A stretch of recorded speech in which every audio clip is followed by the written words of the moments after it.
الحمد لله رب العالمين والصلاة والسلام على خير خلقه محمد وعلى آله وصحبه أجمعين. رب اشرح لي صدري ويسر لي أمري واحلل عقدة من لساني يفقه قولي. ربي زدني علما ربي زدني علما ربي زدني علما. سبحانك لا علم لنا إلا ما علمتنا إنك أنت العليم الحكيم.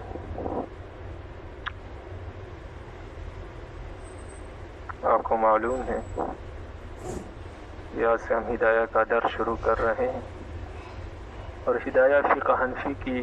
مشہور اور معتبر ترین کتابوں میں سے قابل ذکر کتاب ہے. فقہ اصل میں قرآن اور احادیث کی تشریح کو کہا جاتا ہے. مجتہدین نے جنہوں نے اپنی زندگی یا قرآن اور حدیث کو سمجھنے میں لگا دی تھی، انہوں نے قرآن اور احادیث سے جو تشریح سمجھی، اور خصوصاً ان آیات کی جو مسائل پر مشتمل تھے اور ان احادیث کی جو مسائل پر مشتمل تھے. تو جو آیات مشتمل ہے مسائل پر، ان کی تعداد تقریباً 500 کے قریب ہے، اور جو احادیث مسائل پر مشتمل ہیں ان کی تعداد تقریباً 3000 احادیث پر مشتمل ہے. تو ان احادیث سے مجتہدین فی الفقہ نے جو تشریح جو سمجھا اور اس کی جو تشریح کی، انہوں نے اپنے اس غور و فکر اور مہارت کی وجہ سے جو ان کو قرآن اور احادیث میں حاصل تھی، اس تشریح کو فقہ کے نام سے موصوف کیا جاتا ہے، اور وہ اسلامی فقہ کہلاتی ہے. پھر وہ مجتہدین بہت سارے گزرے، لیکن رب العالمین کو یہ منظور تھا کہ فقہ 4 حضرات کی تفقع میں بند ہو جائے، اور ان میں سے سب سے بڑا نام جو امام الائمہ، امام اعظم حضرت نعمان بن ثابت امام ابو حنیفہ رحمہ اللہ تعالی کا ہے. امام صاحب نے خود تو ایک ہی کتاب تصنیف کی جو کتاب الاثار کے نام سے ان کی طرف منسوب کی جاتی ہے. پھر کچھ کتابیں امام ابو یوسف رحمہ اللہ نے تصنیف کی، جیسے الامالی وغیرہ، کتاب الخراج وغیرہ ہیں. لیکن فقہ حنفی کو مدون خاص طور پر امام محمد رحمہ اللہ نے کیا، اور امام محمد نے اپنی زندگی لگا دی فقہ حنفی کو تحریری شکل میں محفوظ کرنے کے لیے. اور ان کے بارے میں مشہور ہے کہ وہ رات کو سوتے نہیں تھے، دن کو بھی کام کرتے اور رات کو بھی. جب نیند کا غلبہ ہو جاتا تو ایک پیالے میں پانی رکھا ہوا تھا، اس پیالے میں ہاتھ سے کچھ پانی لیتے اور اپنے منہ پر چھینٹے مارتے اور پھر کام کرنا شروع کر دیتے تھے، جس سے نیند کا غلبہ ان کو کم ہو جاتا تو دوبارہ کام کرنا شروع کر دیتے. کسی نے پوچھا، حضرت آپ سوتے نہیں؟ فرمانے لگے کہ پوری امت کی ذمہ داری میرے گردن پر ہے، تو میں کیسے سو سکتا ہوں؟ اگر میں سو گیا تو پوری امت پھسل جائے گی. تو انہوں نے اپنی زندگی لگا دی، اور انتھک محنت اور کاوش سے انہوں نے فقہ حنفی کے تمام مسائل کو تقریباً اپنی کتابوں میں محفوظ کر لی. بعد میں آنے والے جو حضرات تھے جنہوں نے تصنیف کی فقہ میں، خاص کر فقہ حنفی میں، انہوں نے جتنی بھی کتابیں تصنیف کی وہ تمام کی تمام امام محمد رحمہ اللہ کی کتاب سے لی گئی ہیں. کسی نے تفصیل سے لکھا، ان کو ان مسائل کے دلائل کو بھی ذکر کیا، اور انتہائی تفصیل کے ساتھ خاص طور پر اختلافی مسائل کا ذکر کیا، اور کسی نے مختصر کر کے ذکر کیا، کسی نے صرف حج کے مسائل کا تذکرہ کیا. کسی نے مختلف ابواب کا تذکرہ کیا،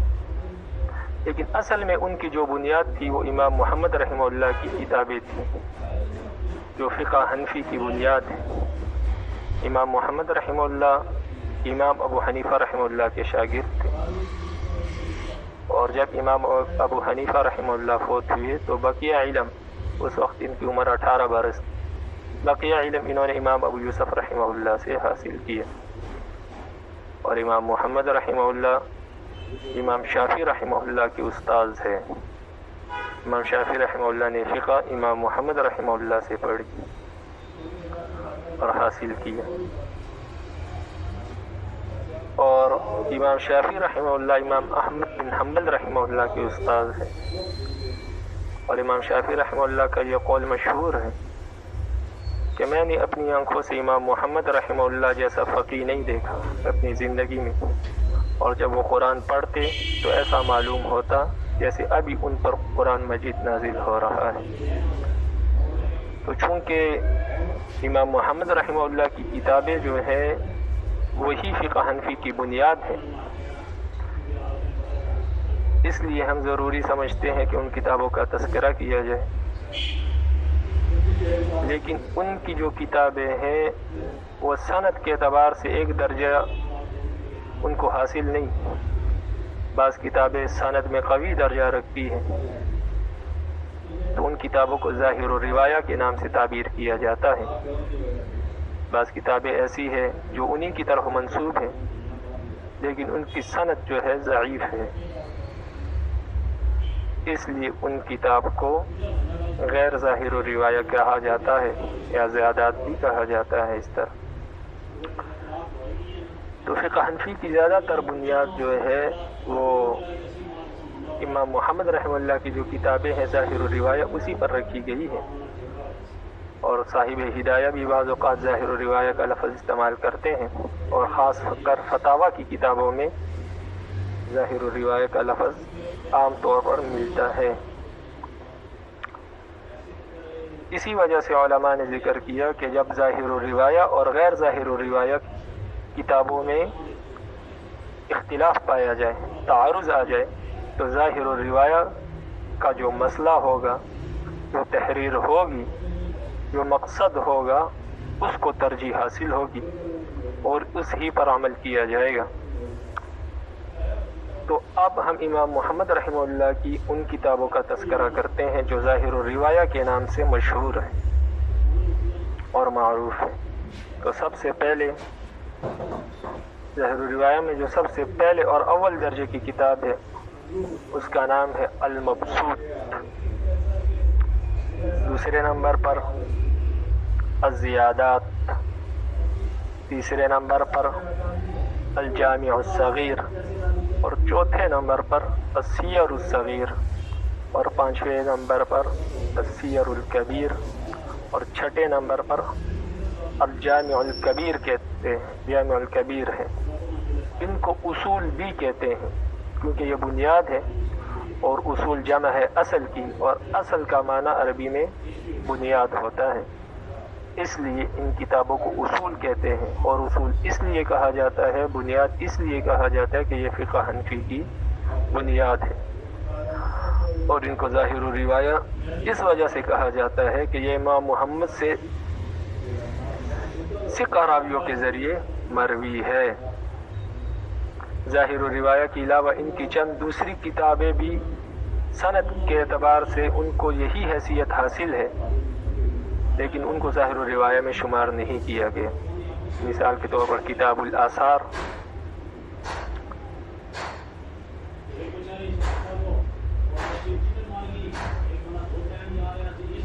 تو یہ بھی سند کے اعتبار سے ظاہر و روایہ کے مقابلے میں ہے، لیکن ان کو ظاہر و روایہ میں شمار نہیں کیا جاتا، علماء نے اس کو شمار نہیں کی۔ دوسری قسم کی وہ کتابیں ہیں جو غیر ظاہر و روایہ ہیں،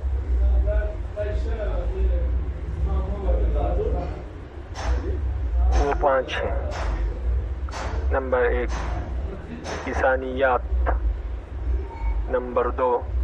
ہارونیات، نمبر 3 جرجانیات، نمبر 4 الرقیات، اور نمبر 5 زیادات الزیادات، ان کتابوں کو غیر ظاہر الروایہ بھی کہتے ہیں، کیونکہ یہ امام محمد رحمہ اللہ سے مروی ہونے میں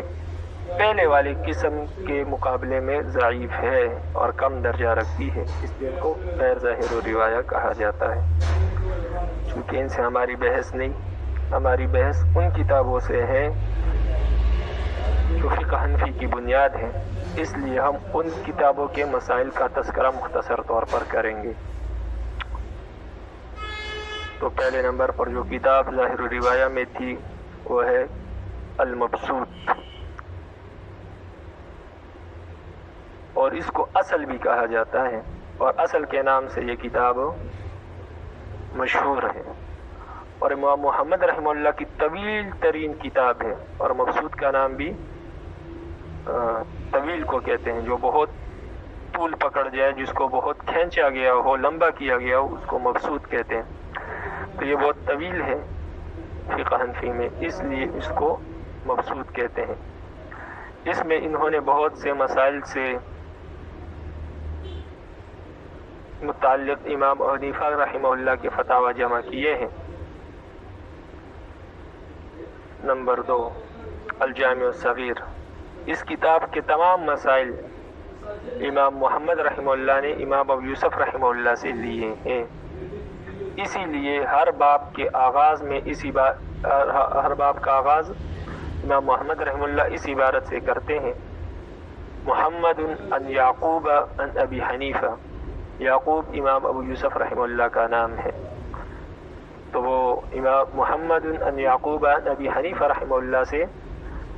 ہر باب کا آغاز کرتے ہیں کہ یہ باب میں نے امام ابو یوسف رحمہ اللہ سے روایت کیا، اور انہوں نے امام ابو حنیفہ رحمہ اللہ سے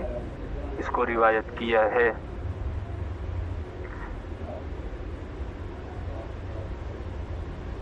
نمبر 3 الجامع الکبیر، علماء کا متفقہ بیان ہے کہ امام محمد نے یہ کتاب امام ابو یوسف رحمہ اللہ سے روایت نہیں کی، اگرچہ امام ابو یوسف رحمہ اللہ اس کتاب سے آشنا تھے، جیسے کہ امام محمد رحمہ اللہ خود بیان کرتے ہیں۔ اس میں شبہ نہیں کہ اس کتاب میں ذکر کردہ بہت سے مسائل امام ابو یوسف رحمہ اللہ سے لیے گئے ہیں، اس کے علاوہ اور مسائل بھی ہے جو امام محمد رحمہ اللہ کی ذاتی کاوش کا اور ذاتی محنت کا نتیجہ ہے۔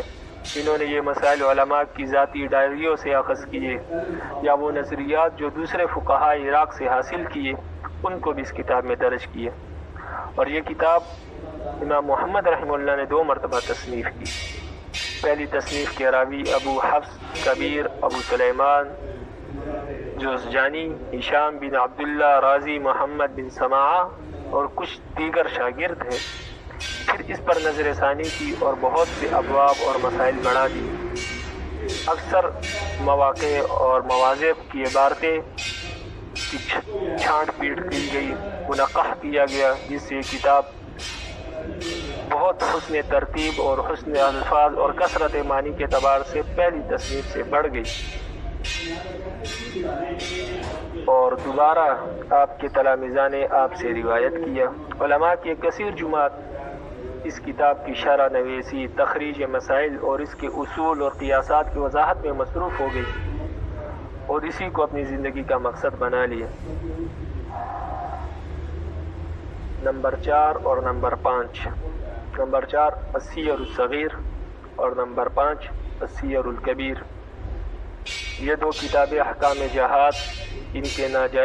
جائز اور ناجائز مسائل، احکام صلح اور احکام نقض، مصالحہ، احکام امان، احکام غنائم، فدیہ، غلام وغیرہ کے مسائل پر لکھی گئی ہے۔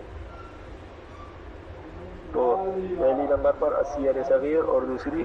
السیر الکبیر۔ نمبر 6 کتاب الزیادات، یہ کتاب ظاہر الروایہ میں 6ٹی کتاب ہے۔ ان میں وہ مسائل درج ہے جو کتب سابقہ میں نہیں۔ بعض علماء کے نزدیک یہ کتاب ظاہر الروایہ میں شمار نہیں ہوتی، بلکہ یہ نوادر میں شامل ہے، لیکن اکثر علماء اس کتاب کو ظاہر الروایہ ہی میں شمار کرتے ہیں۔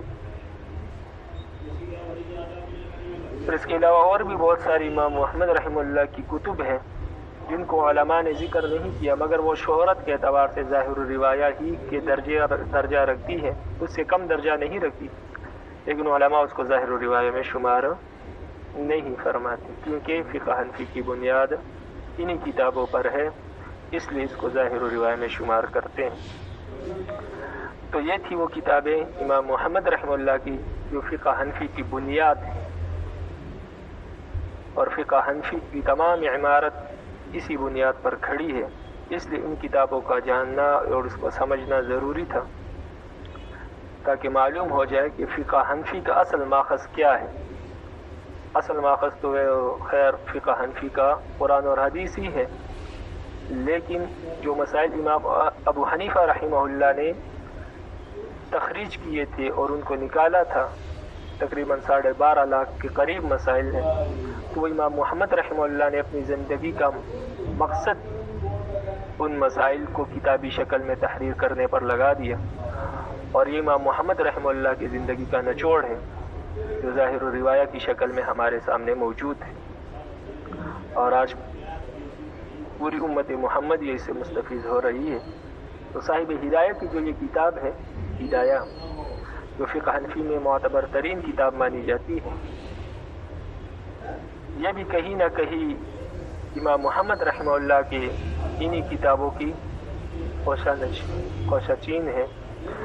نکتہ چین ہے، اور انہوں نے فقہ کی جو مسائل ہے وہ انہی کتابوں سے اخذ کیے۔ اب ہم صاحب ہدایہ رحمہ اللہ کے کچھ حالات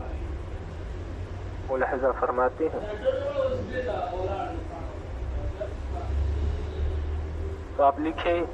مصنف فی ہدایہ کے مختصر حالات۔ مولانا عبدالحی لکھنوی رحمہ اللہ کے بیان کے مطابق مصنف ہدایہ کا نام علی، کنیت ابو الحسن ہے، لقب برہان الدین، والد محترم کا اسم گرامی ابو بکر ہے، پورا سلسلہ نسب یہ ہے: شیخ الاسلام امام برہان الدین ابو الحسن علی بن بکر بن عبد الجلیل الفرغانی المرغینانی۔ آپ سیدنا ابو بکر صدیق رضی اللہ تعالیٰ عنہ کی اولاد میں سے ہیں۔ فرغانہ کی طرف نسبت کرتے ہوئے آپ کو فرغانی، اور فرغانہ کے ایک شہر مرغینان جو آپ کا وطن ہے اس کی طرف نسبت کرتے ہوئے آپ کو مرغینانی کہا جاتا ہے۔ آپ کی ولادت اور آپ کی وفات۔ آپ کی ولادت یوم دوشنبہ اتوار کے دن بعد نماز عصر 8 رجب 511 میں ہوئی، اور آپ کی وفات شب سے شنبہ سموار کے دن 14 ذی الحجہ 593 میں ہوئی۔ سمرقند ہی میں آپ کو دفن کیا گیا۔ رب العالمین آپ کی قبر کو نور سے بھر دے۔ آپ کے شیوخ صاحب ہدایہ نے اپنے زمانے کے بڑے بڑے صاحب علم اساتذہ سے علم دین حاصل کیا، جن میں سے چند کے اسماء گرامی یہ ہیں: مفتی الثقلین نجم الدین ابو حفص عمر النصفی، صاحب عقائد نصفیہ، شرح العقائد کے مصنف،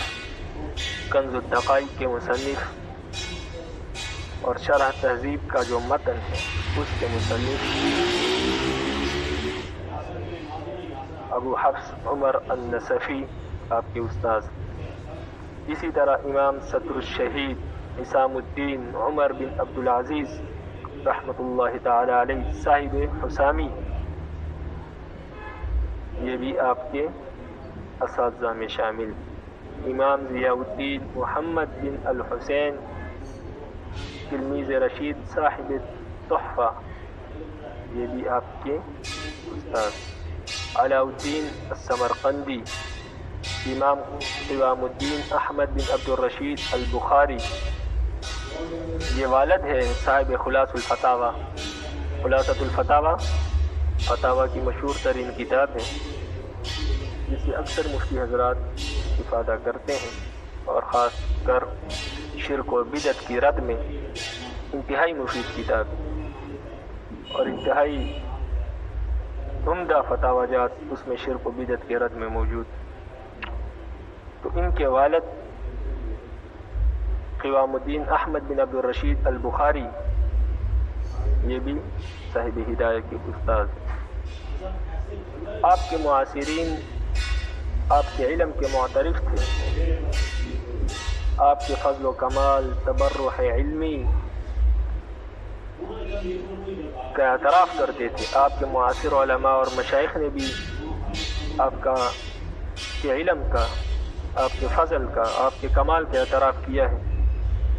مثال کے طور پر امام فخر الدین قاضی خان، صدر الکبیر برہان الدین صاحب المحیط البرہانی، الشیخ امام ظہیر الدین محمد بن احمد البخاری صاحب الفتاوی، تمام حضرات نے آپ کے علم کا اعتراف کیا، اور مولانا عبدالحی لکھنوی رحمہ اللہ نے آپ کے فضل و کمال، زہد و تقوی اور ورع کی تعریف ان الفاظ میں کی، اور فرماتے ہیں کان اماما فقیہا حافظا محدثا مفسرا جامعا للعلوم ضابطا للفنون متقنا محققا نظارا مدققا زاہدا ورعا بارعا فاضلا ماہرا اصولیا ادیبا شاعرا لم تر العیون مثله في العلم والادب وله اليد الباسطة في الخلاف والبائع الممتد في المذهب، یعنی صاحب ہدایہ امام وقت، فقیہ عصر، حافظ زمانہ، محدث زمان، مفسر قرآن، جامع علوم، ضابط فنون، پختہ علم، محقق، بلیغ النظر، باریک بین، عابد، زاہد، پرہیزگار، فائق، فاضل، ماہر فنون، اصولی، ادیب اور شاعر تھے۔ اور لم تر العیون مثلہ فی العلم والادب، آپ کا ثانی آنکھوں نے نہیں دیکھا تھا علم اور ادب میں، آپ کا کوئی ثانی نہیں تھا، اور اختلافی مسائل میں آپ بڑی دسترس آپ کو حاصل تھی۔ یہ تعریف امام عبدالحی لکھنوی رحمہ اللہ نے ان الفاظ میں صاحب ہدایہ کی۔ اس سے آپ اندازہ لگا سکتے ہیں کہ صاحب ہدایہ کتنے بڑے عالم تھے۔ صاحب ہدایہ کی تعریف ہدایہ، یا آپ یہ لکھ سکتے ہیں تعارف ہدایہ، ہدایہ کا تعارف۔ صاحب ہدایہ نے بذات خود تحریر فرمایا ہے کہ ابتدا ہی سے مجھے یہ خیال تھا کہ میں فقہ حنفی میں کوئی ایسی کتاب لکھوں جو عبارت کے اعتبار سے مختصر ہو اور احکام اور مسائل کے اعتبار سے ہر قسم کے مسئلے پر حاوی اور مشتمل ہو۔ تو حسن اتفاق ایسا ہوا کہ میں نے امام قدوری کی مختصر القدوری دیکھی، اور میں نے دیکھا کہ اساتین امت جامع صغیر کے حفظ اور ضبط کا انتہائی درجہ اہتمام کرتے ہیں، تو میں نے ان دونوں کتابوں کا انتخاب کر کے تبرکاً جامع صغیر کے ترتیب کے مطابق ایک کتاب بدایت المبتدی کے نام سے تالیف کی۔ تو اس سے معلوم ہوا کہ ہدایہ اصل میں امام قدوری کی مختصر القدوری اور امام محمد کی جامع صغیر کی شرح ہے، اور ان دو کتابوں کا انتخاب کر کے امام محمد رحمہ اللہ نے ابواب اور کتب کی جو ترتیب رکھی وہ جامع صغیر کی ترتیب کے مطابق رکھی، اور صاحب قدوری کی مختصر القدوری کے مطابق نہیں رکھی، لیکن یہ کتاب ان دونوں کتابوں کی اصل میں شرح ہے۔ تو امام صاحب ہدایہ رحمہ اللہ نے جو کتاب تالیف کی، اس کی تشریح میں، ان دونوں کتابوں کی تشریح میں ان کا نام انہوں نے بدایت المبتدی کے نام سے رکھا۔ پھر خود ہی فرماتے ہیں کہ اگر توفیق شامل حال ہوئی تو میں اس کتاب یعنی بدایت المبتدی کی شرح لکھوں گا، جس کا نام کفایت المنتہی ہوگا۔ رب العالمین نے آپ کو توفیق دی اور 80 جلدوں میں آپ نے بدایت المبتدی کی شرح لکھی جس کا نام کفایت المنتہی رکھا۔ اگرچہ آج کل کے دور میں یہ شرح انتہائی نادر الوجود ہے اور اس کا ملنا بہت مشکل ہے۔ پھر کفایت المنتہی کی تلخیص کی، یعنی اس کو مختصر کیا اور مختصر کر کے 4 جلدوں میں اس کو سمو دیا اور اس کا نام ہدایہ رکھا۔ اس سے آپ کو اندازہ ہو گیا ہوگا کہ یہ اصل میں امام قدوری کی قدوری اور جامع صغیر کی شرح بدایت المبتدی اور پھر بدایت المبتدی کی شرح کفایت المنتہی کی تلخیص ہے صاحب ہدایہ کی کتاب الہدایہ۔ امام ہدایہ صاحب ہدایہ رحمہ اللہ نے ذوالقعدہ 573 میں یوم چہارشنبہ منگل کے دن بعد نماز ظہر ہدایہ کی تصنیف سے فارغ ہو گئے، اور اس دوران اور پوری جافشانی اور عرقریزی سے مسلسل 13 سال تک آپ ہدایہ کی تالیف میں مشغول رہے۔ لیکن حیرت کی بات یہ ہے کہ اس تمام مدت میں آپ نے روزہ رکھا اور آپ روزے سے ہی رہے، اور کوشش یہ کی کہ آپ کے روزے پر اور آپ کی اس حالت پر کسی کو اطلاع نہ ہو، کوئی مطلع نہ ہو۔ چنانچہ جب خادم کھانا لے کر آتا تو آپ فرما دیتے کہ کھانا رکھ کر چلے جاؤ، پھر آپ کسی طالب علم کو بلاتے اور کھانا اس کو کھلا دیتے۔ خادم واپس آتا اور برتن خالی دیکھ کر یہ خیال کرتا کہ شاید آپ کھانے سے فارغ ہو چکے ہیں، حالانکہ وہ کھانا اپنے طالب علم کو کھلا دیا ہوتا۔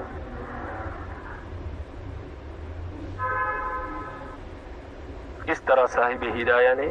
ہدایہ کی تالیف کی۔ صاحب ہدایہ کا معمول یہ تھا کہ وہ درس کا آغاز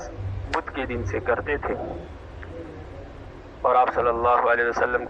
کا یہ فرمان دلیل میں پیش کرتے تھے،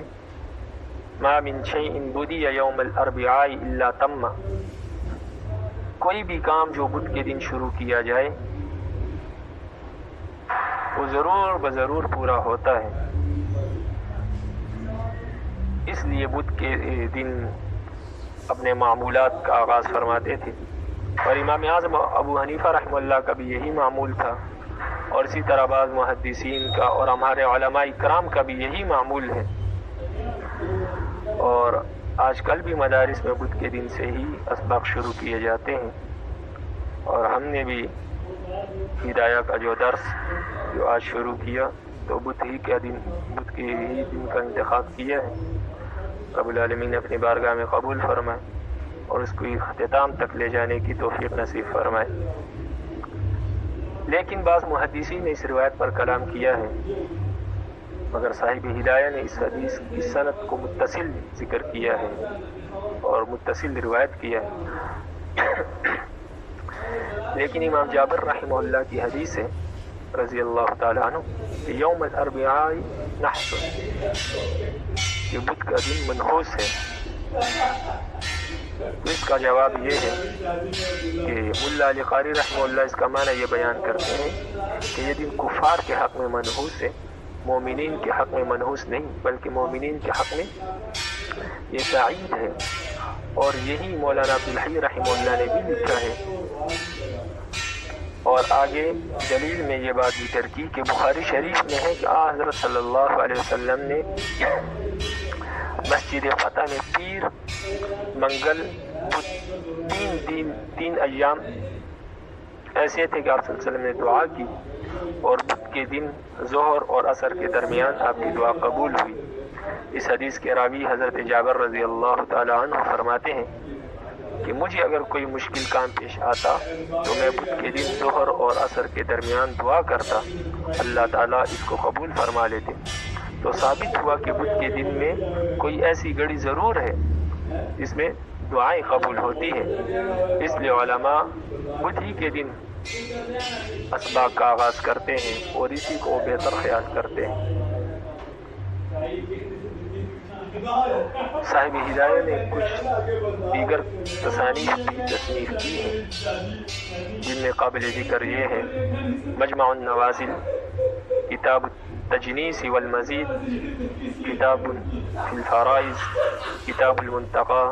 بدایت المبتدی جو پہلے گزر چکا کہ یہ کفایہ مختصر القدوری اور جامع صغیر کی شرح ہے، پھر اس کی شرح کفایت المنتہی اور ہدایہ اور اسی طرح مناسک حج. صاحب ہدایہ بعض اوقات اپنے بیان کردہ مسئلے کے حق میں اور دلیل میں احادیث کا تذکرہ فرماتے ہیں. تو بعض حضرات نے ان احادیث پر اعتراض کیا ہے اور شبہ پیدا کرنے کی کوشش کی ہے. ہم اس شبہ کا ازالہ فرمائیں گے. آپ اس کا عنوان یہ دے سکتے ہیں: احادیث ہدایہ کے متعلق ایک شبہ کا جواب یا شبہ کا ازالہ. صاحب ہدایہ نے مسائل کے سلسلے میں جن بعض احادیث اور آثار سے استدلال کیا ہے، بعض حاسدوں نے ان کے متعلق ضعف کا اور صاحب ہدایہ کی قلت نظر کا شبہ کیا. اسی وجہ سے علماء نے احادیث ہدایہ کی تخریج کے سلسلے میں مختلف کتابیں تصنیف کی ہیں، جیسے العنایہ فی معرفت احادیث الہدایہ، الکفایہ فی معرفت احادیث الہدایہ اور نصب الرایہ احادیث الہدایہ. اس میں جس حدیث پر بھی اعتراض ہو آپ ان کتابوں کا مطالعہ